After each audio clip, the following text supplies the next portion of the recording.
මේ බොහෝම කෙටි කාලයක් ඉන්න වෙලාවේ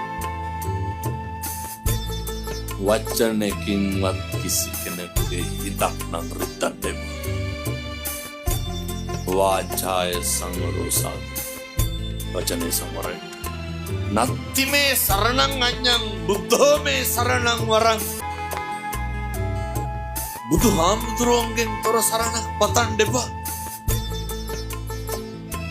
නත්ති මේ සරණං අඤ්ඤං ධම්මෝ මේ සරණං වරං.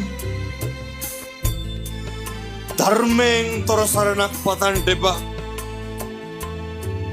මොකද ඒ සබ්බ රතින් ධම්ම රතින් ජිනාති සියලු රතින් දෙහා ගියපු රතියක් තියෙන්නේ ධර්මය.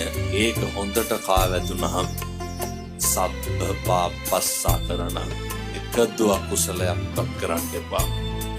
කුසලස්ස උපසම්පදා කුසල් පමණක් වැඩි දියුණු කරන්න.